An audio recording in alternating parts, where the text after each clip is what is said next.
আমি রেন্টে নিয়েছি 10 lakh per day hotel room, আর 1000 পার নাইট কেবল রেন্টে নিয়েছি, আর 10,000-এর এই আন্ডার ওয়াটার প্যালেসটাও, আর $50,000 এই আইল্যান্ডটাও, আরো অনেক কিছু। আমরা এই সমস্ত জায়গায় রাত কাটাতে চলেছি। শুরু করব আমরা পৃথিবীর সব থেকে সস্তা হোটেল দিয়ে, যেটা আছে ইন্ডিয়াতে। আমরা এই ম্যাটগুলোকে $1 পার নাইট রেন্টে নিতে পারি। এসো কাছে এসো, দেখাচ্ছি। এই ম্যাটটা দেখছেন, আজ রাত্রের জন্য এটাই আমার ঘর।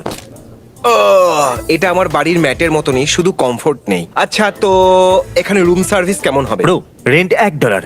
আমরা যখন ঘুমোবার চেষ্টা করছিলাম তখন লোকেরা এসে মাঝখানে আমাদেরকে দেখছিল।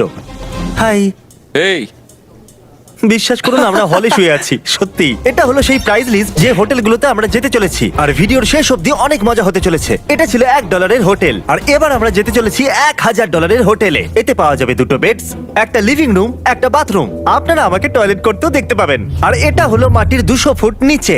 তাহলে এই পুরো গুহাটা আমাদের জন্য অনেকটাই বড়। এখানে কি বাদুড় আছে? না, কিন্তু বেডে দেখো দাগ লেগে আছে। একটা কথা বলবো, এটা $1 থেকে অনেক ভালো। স্বাভাবিকভাবেই গুহাতে ওয়াইফাই তো থাকবে না, আমাদের একসঙ্গে মজা করতে হবে। এই জন্য ক্রিস উঠে কোথাও চলে গেল। ক্রিস এখন কোথায় এটা গেল? ভয়ঙ্কর হয়ে যাচ্ছে। এটা একটা হরর মুভির কোনো ভয়ঙ্কর এন্ট্রান্স মনে হচ্ছে। আমাদের মনে হয় এখানেই থেমে যাওয়া উচিত। যেই রাত বাড়তে থাকলো